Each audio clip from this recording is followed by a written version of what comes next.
Maqaa Abbaa, kan Ilmaa, kan Hafuura Qulqulluu, Waaqa tokkoo. Ameen. Jaallatamtoota maatiyoon Kiristoos kan isin jaallatu, Kiristoosiin kan jaallattani hundumti keessan maqaa Gooftaa keenyaaf Uumaa keenya Yesuus Kiristoosiin ayyaanni fi nagaan Waaqayyoo iddoo jirtanitti hunduma keessaniif isiniif haa baay'atu. Akka fedhaaf jaalala Waaqayyootti akkuma kanaan dura Waaqayyoo nu barsiisaa ture, har'as sagalee Waaqayyoo hin baranna. Waaqni Hafuura Qulqulluu inni nu keessa jiraatu akka inni nu barsiisuuf, akka inni nu qajeeshuuf, waa'ee Kiristoos ibsee akka inni nu barsiisuuf fedha isaaf jaalala isaa nuuf haa ta'u. Yaa Waaqayyo, ayyaanni kee akka nu baay'atuuf, araarri kee nu faana akka ta'uuf, harki kee yeroo hundumaa nu wajjin akka hojjetuuf, hafuura keetiin waan nu gaggeessituuf galanni ulfinni guddaan bara amma baraatti siif haa ta'u. Egaan dabarfamee kennamuu Gooftaa keenya Yesuus Kiristoos guyyaa tokkoon dura Gooftaan keenya Yesuus Kiristoos wanta ni raawwate kaafneetu wal faana turraa. As wangeela Yohaannis boqonnaa 13 lakkoofsa tokko qabee kan jiru Gooftaan keenya Yesuus Kiristoos yeroo itti dabarsamee kennamu guyyaan ga'e akka inni bare gara abbaasaa yeroo itti dhaqu guyyaan ga'e akka inni bareetu duukaa bu'uursaatii fi gaggeessaa ijibaata yookaan immoo akka isaan jajjabaataniif dubbii isaanitti dubbate, akka isaan jabaatanii dhaabbataniif, akka isaan Waaqayyoof amanamanii akka isaan dhaabbataniif, abdii horatanii akka isaan jiraataniif, akka isaan abdii hin kunneef dubbii isaaniif kenne agarra. Asirratti waan isaaniif raawwate, seera isaaniif raawwate, akkuma inni isaaniif raawwatee hojiidhaan isaan agarsiise, isaanis immoo hojiidhaan akka isaan waan hundumaa raawwatanii yeroo isaaniif gorsa isaaniif laate agarra. Kanaaf wangeela Yohaannis boqonnaa 13 lakkoofsa 1 irra kan jiru, akkasumas immoo wangeela Yohaannis boqonnaa 13 lakkoofsa 12 irra kan jiru dubbisnee kutaa wangeelaa qulqullichi Maarqoos barreesse irraa immoo wangeela Maarqoos boqonnaa 10 lakkoofsa 45 irra dubbii jiru dubbisneetu wal faana turraa. Waaqayyo hunduma keenya nu haa gargaaru. Egaan wangeela Yohaannis boqonnaa 13 lakkoofsa 1 irratti gaafa dubbisnu akkas jedha. Ayyaana Faasikaa dura Yesuus biyya lafaa kana keessaa gara Abbaa dhaquudhaaf yeroon isaa akka ga'e hin beeke. Inni biyya lafaa kana keessatti kan isaa warra ta'an akkuma jaallatee hamma dhumaatti jaalala guddaa isaan agarsiiseedha. Galanni ulfinni guddaan abbaa dubbii kanaa kan ta'e Gooftaa keenyaaf bara amma baraatti isaaf haa ta'u. Warra addunyaa kanarratti isaan jaallatee jaalala guddaa hamma dhumaatti isaan agarsiise, jaalala guutuu isaan agarsiiseedha. Galanni isaaf haa ta'u. Boqonnaa 13 lakkoofsa 12 kaafnee gaafa dubbisnu immoo Yesuus miilla isaanii dhiqee wayyaa isaa fuudhee iddoo isaatti erga deebi'ee booddee waan ani isiniif godhe hubattu ree? Barsiisaa, Gooftaas jettanii ana waamtu. Anis akkuma jettan iyyuu ani isa. Ani barsiisaan keessanii fi Gooftaan keessan erga miilla isiniif dhiqee, isinis immoo miilla walii keessaniif dhiquun isiniif hin ta'a ittiin jedheedha. Galanni ulfinni guddaan bara baraan Gooftaa keenyaaf isaaf haa ta'u. Ammas immoo wangeela Maarqoos boqonnaa 10 lakkoofsa 45 irratti gaafa dubbisnu ani gubbaa 41 kaasee nan dubbisaa. Bartoonni warri kaan kurnan yommuu kana dhaga'an Yaaqoobii fi Yohaannisitti ori'uutti ka'ani. Yesuus gara isaatti isaan waamee warri saba biyya lafaa kanaa abboomutti beekaman gooftummaadhaan akka isaan seeratan isiniyyuu hin beektu. Gurguddoonni isaanis aboo isaanii isaan irratti agarsiisu. Isin gidduutti garuu akkasin ta'u. Eenyu illee isin keessaa guddaa ta'uu kan barbaadu hojjetaa keessan haa ta'u. Hojjetaa keessan ta'uutu isa irra jira. Eenyu illee isin keessaa dura ta'uu kan barbaadu hundumaaf garbicha ta'uutu isa irra jira. Ilmi namaa hojjechiifachuudhaaf hin dhufne, namootaaf hojjechuu fi lubbuu isaa furii namoota baay'eetiif kennuuf dhufe malee jedheedha. Galanni ulfinni guddaan Gooftaa keenyaaf bara amma baraatti isaaf haa ta'u.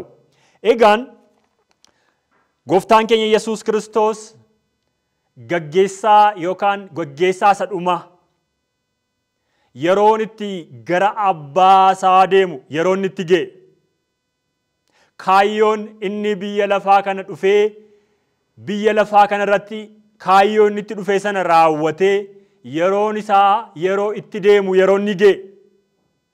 Akkasumas immoo bartoota isaa warra hojii adda addaa irra turani. Warri kaan warra qaraxa qaraxu. Warri kaan warra qurxummii qabu. Kiyyoo isaanii gatanii akka safaana bu'anii kan isaan taasise. Warra qaraxa qaraxanii dhiisanii akka safaana bu'anii kan isaan taasise. Warri hojii adda addaatiin bobba'anii hojjechaa jiranii akka safaana bu'anii kiyyoo isa addunyaa kanarra jiru hundumaa dhiisanii hojii isa addunyaa kanarra jiru hundumaa dhiisanii nama akka isaan qabaniif kiyyoo wangeelaatiin nama akka isaan qabaniif erga isaan waame booddee barsiisaanii kan ture, isaan faana jiraachaa kan ture Gooftaan keenya Yesuus Kiristoos amma gara du'atti deemaa jira waan ta'eef, xumurri ga'aa jira waan ta'eef, yeroon inni gara abbaa isaa deemu waan ga'eef, yeroo kanas waan bareef, ayyaanni Faasikaa gaggeeffamuu isaatiin dura Gooftaan keenya Yesuus Kiristoos duukaa bu'uu isaatiin akkas jedheetu itti dubbate. Akkasidha. Inni biyya lafaa kana keessatti kan isaa warra ta'an akkuma jaallatee hamma dhumaatti jaalala guutuu isaan argisiisee jedha. Biyya lafaa kana keessatti, addunyaa kana keessatti kan isaa warra ta'an, warra isaa wajjin jirani, warra sagalee isaa dhaga'ani, akkuma isaan jaallatee jaalala guutuu isaan agarsiiseedha. Jaalala guutuu. Jaalala guutuu gaafanneedhu wangeelli jaalala dhuma hin qabneen, jaalala hin daangeffamneen akka isaan jaallatee nu hubachiisa. Gara du'aatti adeemaa jira. Gara du'aatti osoo adeemaa jiru garuu immoo isaaniin immoo hin jaallatan. Kanatti aansinee yeroo dubbisnu Gooftaan keenya Yesuus Kiristoos irbaata isaan wajjin nyaachuuf akka inni taa'ee nutti hima. Wangeela Luqaas boqonnaa 22 lakkoofsa 7 kaasee hanga 23 gaafa dubbisnu duukaa bu'ootaa keessa 2 waamee Kiristoos Yohaannisii fi Phexrosiin akka isaa fi nyaata qopheessanii akka isaa fi nyaata irbaata isa dhumaa biyya lafaa kana keessaa fudhatamuusaa dura irbaata isa dhumaa isaan faana akka inni nyaatu yerootti hime. Dhaqaatii namicha akkasii tokkoon argattu, namicha sanas namicha okkotee baatu tokkoon argattu, namicha sanaas immoo dhaqaatii irbaata Faasikaa isa dhumaa mana keetti akka nyaadhuuf naa qopheessi jedhaati gaafadhaa. Innis immoo iddoo isiniif hin laataa jedhe akkuma isaaniin ergee Wangeela Maatiyos boqonnaa 26 lakkoofsa 17 kaafnee gaafa dubbisnu hanga 29tti gaafa dubbisnu gooftaan keenya Yesuus Kiristoos irbaata sana nyaachuudhaaf yeroo isaan faana ta'e irbaata isa dhumaa mootummaa abbaa koo keessatti hamma isa kana deebisee isin faana nyaadhutti kanaa booddee irbaata isa dhumaa kana isin faana hin nyaadhu akkuma jedhee dubbate irbaata isa dhumaa isin gidduutti hirmaadhaa jedhee isaaniif kenne irbaata isa dhumaa kakuu haaraa isannittiin qindeesse yookaan kakuu haaraa isannittiin ijaare hodhaa foon kooti kana nyaadhaa jedheetu maxinoo sanarraa kutee kun foon kooti nyaadhaa jedhee isaaniif laate akkasumas immoo wacitii sana keessa kan jiru dhiiga isaatiin kan inni fakkeesse sana isaaniif erga laatee booddee isin gidduutti hirmaadhaa kuni fayyina namoota baay'eedhaaf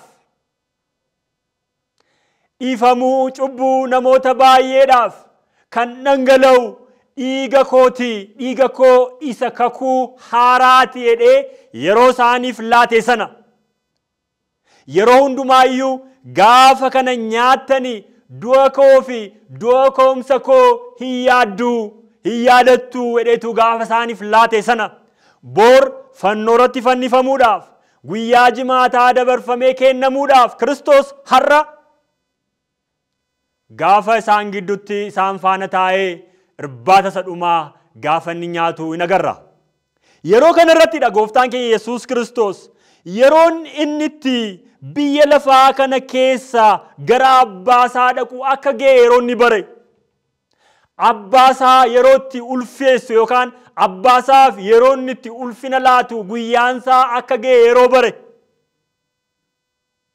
kan inni abbaasaaf ulfina laatu fannoo irratti fannifamuudhaan waan ta'eef ilmi namaas immoo ulfina argachuudhaaf waan ta'eef isa abbaasaa biraa ittiin dhufe kaayyoon gooftaan keenya Yesuus Kiristoos abbaasaa biraa ba'ee itti dhufe sana raawwachuudhaaf fannoo irratti ulfinni isaa fannoo irratti waan ta'eef fannifamuudhaan waan ta'eef yeroon isaa akka inni ga'e bareetu biyya lafaa kana keessatti warra isaan jaallate hamma dhumaatti isaan jaallate hamma dhumaatti hamma fannootti isaan jaallate garuu immoo yaa saba Waaqayyoo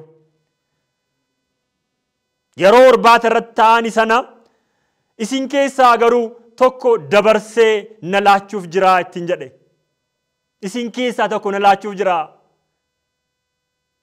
isin keessaa tokko na laachuufdha dabarsee na laachuuf jira jedhetu dubbate akka Yihuudaan isa ganuu beeka Kiristoos akka Yihuudaan isa ganuu too beeku Phexrosis immoo akka isa ganuu osoo beeku Kiristoos warra addunyaa kana keessatti biyya lafaa kana keessa isaan jaallate hamma dhumaatti jaalala guutuu isaan agarsiise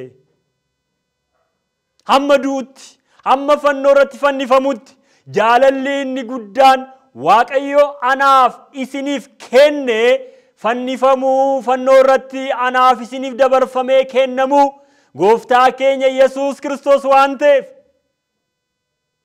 addunyaa kana keessatti warra isaan jaallate hamma dhumaatti hamma fannootti isaan jaallate fannoo irratti jaalala isaa isaaniif ibse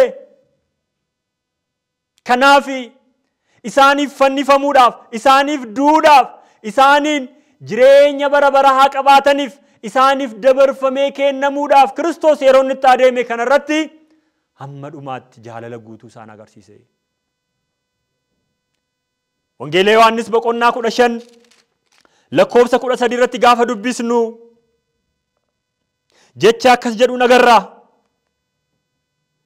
namni tokko firoota isaatiif jireenya isaa dabarsee kennuu irraa kan caalu jaalala guddaa qabaachuu hin danda'u jedhe namni tokko firoota isaatiif jireenya isaa lubbuusaa dabarsee hamma kennutti jaallachuurraa kan caalu jaalalli guddaan gara biraan hin jiru.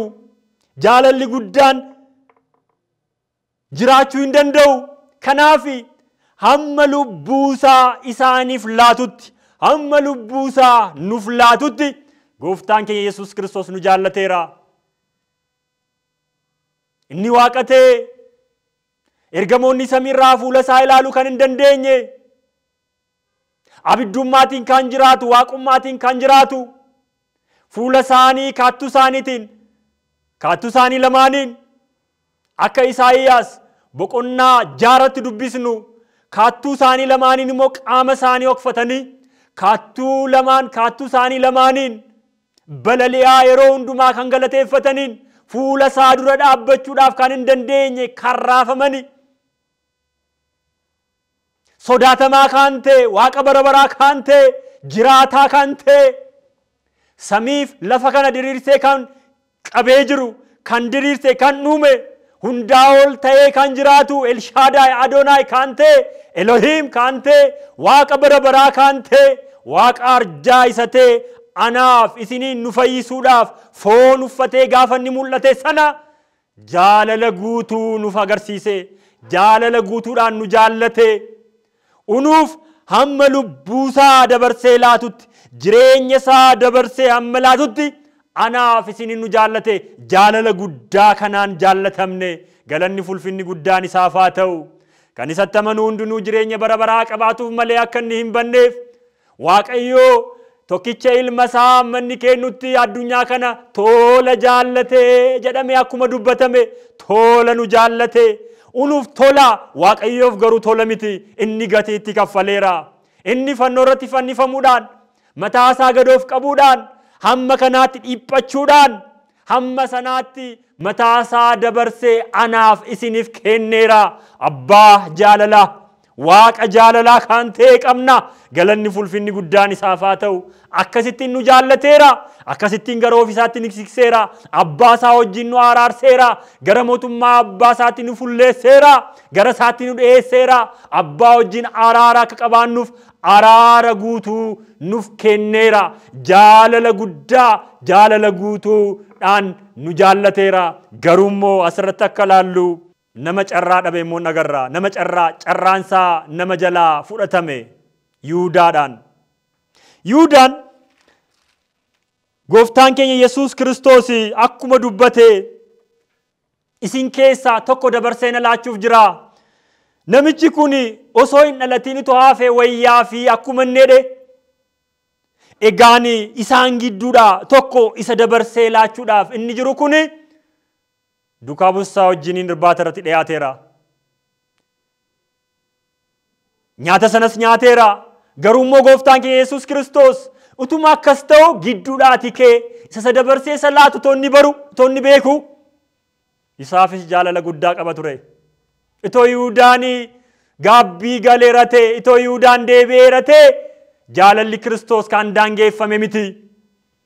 Akka Phexros itoo Yihuudaan gara gaabbitti deebi'eera ta'e, gara Kiristoositti deebi'eera ta'e, itoo boo'eera ta'e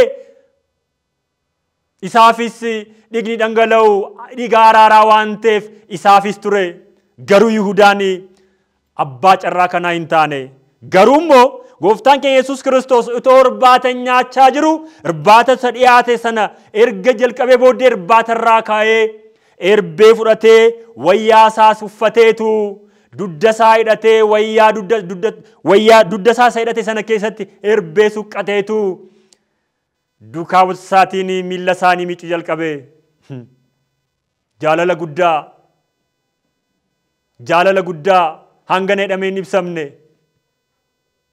Kanaaf jilgeenfatee miilla isaanii miicuu jalqabe. Yeroo kana yeroo Phexros bira ga'u Phexros tasumaa miilla koo hin miiccitu ittiin jedhe.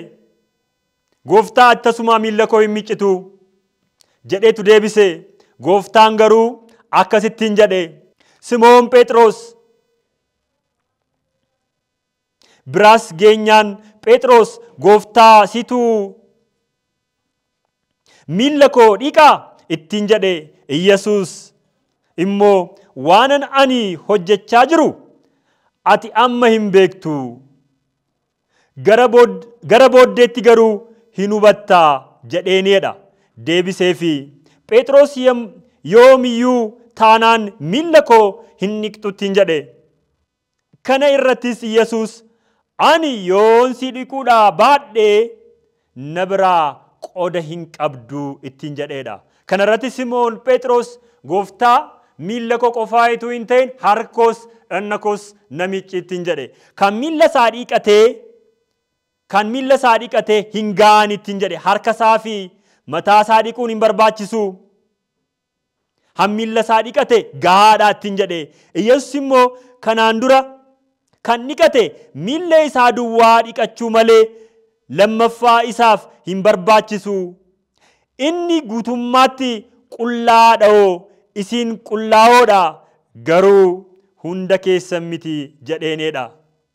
Inni immoo dabarsee isa kennuuf kan ture eenyu akka ta'e waan beekuuf hundumti keessan qullaa'oo miti ittiin jedheedha.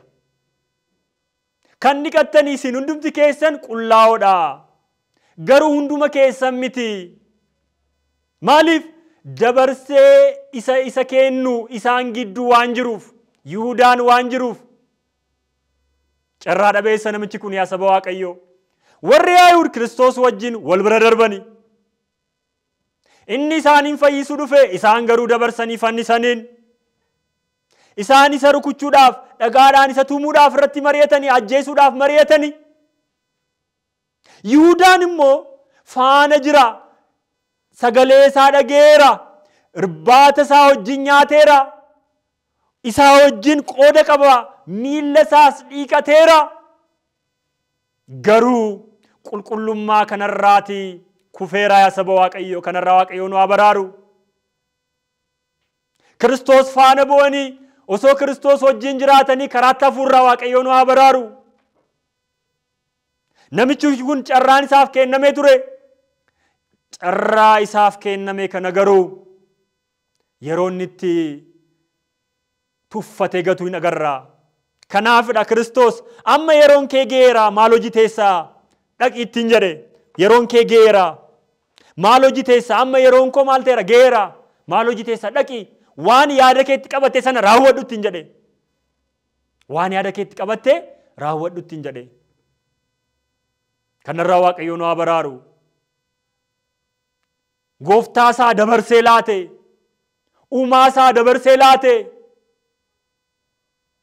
Uumaa isaa dabarsee laachuudhaaf inumaa usumayyuu immoo qarshii xinnoodhaan qarshii gati dhabeessa ta'een dabarsee laachuudhaaf. As ergaa Phaawulos gara namoota Roomee kaa inni barreessee boqonnaa 1:23 irratti gaafa dubbisnu Waaqayyoon akka waaqummaa isaatti waan isa hin kabajneef waan isa hin sodaanneef sammuu hin taaneef sammuu dabarfameef dabarsee isaan laatee jedha. Namichi kun sammuu hin taaneef dabarsamee laatame. Sodaa Waaqayyoo waan hin dhabeef Waaqayyoon akka waaqummaa isaatti waan isa hin kabajneef akka waaqummaa isaatti Waaqayyoof waan hin jilgeenfanneef Kiristoosin waan ganeef waan hin taaneef dabarfamee kenname. Kanarraa Waaqayyoo nu haa eegu. Carraasaa nama of harkaa gate. Garuu immoo Kiristoos miilla isaanii gaafa miiccu immoo nagarra. Yaa saba Waaqayyoo namni Ayhuud tokko waan inni jibbu tokko yoo jiraateef irbaatarraa ka'ee yookaan immoo miilla miiccee gara irbaatatti deebi'u yookaan irbaata nyaachuu. Warra Ayhuud keessatti namni miilla miiccu hin barbaatan nyaatu. Kaan isaan uffatanii kopheen isaan uffatanii waan akka naxalaa caammaa waan akka caammaa isa banaa waan ta'eef miilli isaanii yeroo hundumaa abaaraan akka miilli isaanii yeroo hundumaa ukeedhaan akkasumas immoo miilli isaanii foolii adda addaa qaba waan ta'eef quba miilla lamaan gidduu kan jiru fooliin isaa gaarii waan hin taaneef namni biyya Ayhuud kee jiraatu garbicha illee yoo ta'e kana hojjechuun isaa fi akka du'aatti lakkaa'ama. Gooftaan keenya Yesuus Kiristoos garuu inni samiirraa gadi bu'ee Samiin teessoo isaa, lafti ejjennoo miilla isaatii kan taate, inni garuu gadi jedhee miilla bartoota isaatii gaafa inni miicuu, gaafa inni dhiqu hin agarra. Galanni isaaf haa ta'u. Akkasittiin nu jaallate, akkasittiin aansaa nu godhate, akkasittiin jaalala guddaa nutti agarsiise, akkasittiin mataa gadi qabachuu nutti agarsiise, achi booddee immoo miilla isaanii dhiqee, takkaa kan dhiqate yeroo hundumaayyuu maal jedhe? Qulqullaadha jedhe. Takkaa kan dhiqate yeroo hundumaayyuu maal qulqullaadha. Qulqullooftaniittu, qulqullootadhaa isaaniin jechaa jira. Raajii Hisqeel boqonnaa 36 lakkoofsa 24 irratti gaafa dubbisnu, bishaan qulqulluu isin irratti nan facaasa, isinis hin qulqullooftuu jedhe. Hin qulqullooftuu, bishaan qulqulluu isin irratti nan facaasa, isinis immoo maal taatu? Hin qulqullooftuu. Hafuura koo isiniif nan kenna, hafuura isa moofaa immoo isin keessaati nan baasa, hafuura isa haaraan isiniif kenna, hojii du'aa isa ta'e keessaa isinin nan baasa. Kanaaf qulqulleessuu isaa, miicuu isaa agarraas irratti. Han qulqulleessu, han miicuu, kan miicee qulqulleessuu danda'u Kiristoos akka ta'e nu hubachiisa. Kan inni qulqulleesse tasumayyuu hin xuraa'u waan ta'eef. Kanaaf asirratti gaafa laallu inni qulleeffame kun gaafa hafuura qulqulluus Kiristoosinis gaafa inni gaddisiisu agarraa jechuudha. Kanarraa Waaqayyo nu haa baraaru. Kanarraa ka'ee gooftaan keenya Yesuus Kiristoos akkasittiin jedhe. Miilla isaanii dhiqee wayyaa isaa fudhatee iddoo isaatti erga deebi'ee booddee waan ani isiniif godhee hubattu ree? Barsiisaa gooftaas jettanii na waamtu. Isin akkuma jettanii iyyuu ani isa. Ani barsiisaa keessanii fi gooftaa keessan ergan ta'ee miilla isiniif dhiqee, isin immoo walii keessaniif dhiquun, miilla waliif dhiquun isiniif hin ta'aattiin jedheedha. Miilla walii keessanii dhiquun isiniif hin ta'a. Ani ergan barsiisaa ta'e, ani ergan gooftaa ta'e, akkuma isin immoo akkas jettanii na waamtani isaani. Garuu ani gaddeebi'ee tanani miilla keessan miicee.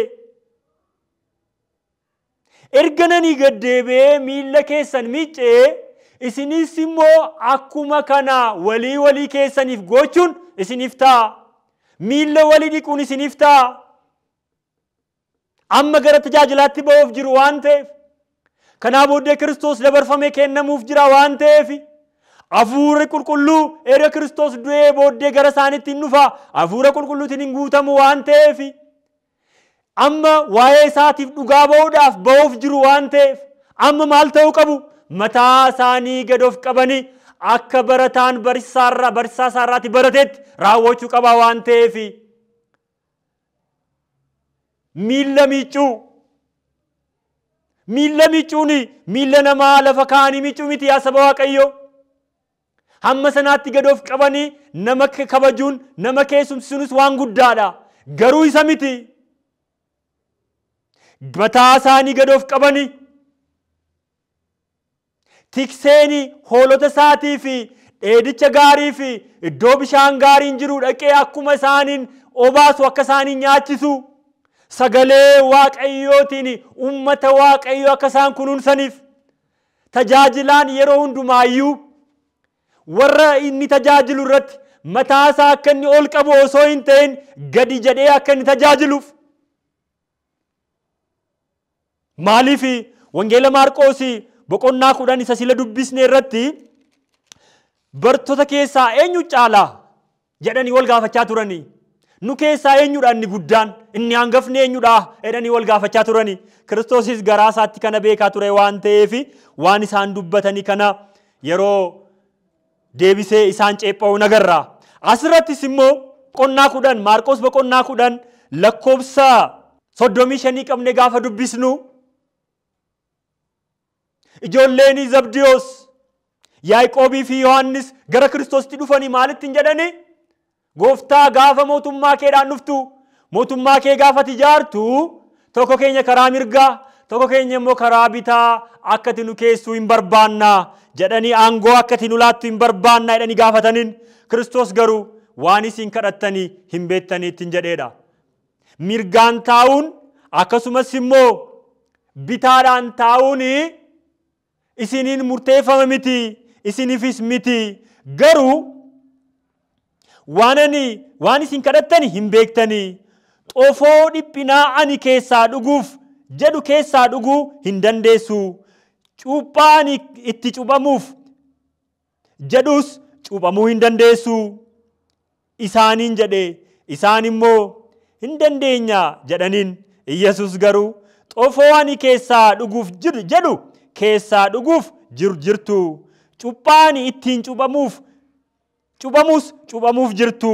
Mirga koo yookiis bitaa koo taa'uun garuu kennuun kan koo miti.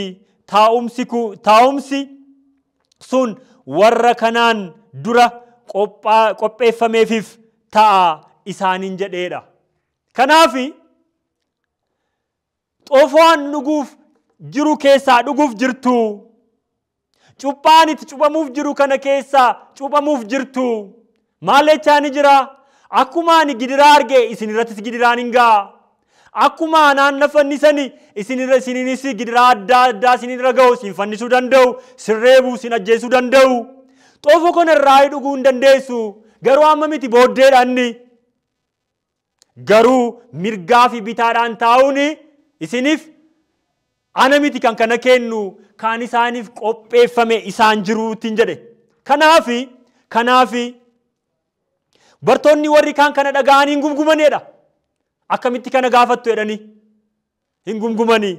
Kanaaf Kiristoos maalittiin jedhee eenyu illee isin keessaa guddaa ta'uu kan barbaadu hojjetaa keessan haa ta'uutu isarra jira.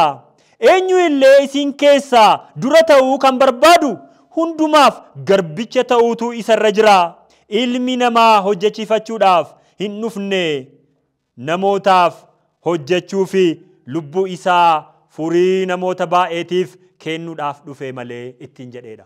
Furii namoota baay'eetiif hojjechiifachuudhaaf dhalli namaa hin dhufne. Namni dura ta'uu barbaadu mataasaa gad of qabee namoota warra kaaniin maal haa ta'u haa tajaajilu. Namni hangafa ta'uu barbaadu mataasaa gadaa qabu warra kaaniin haa tajaajilu.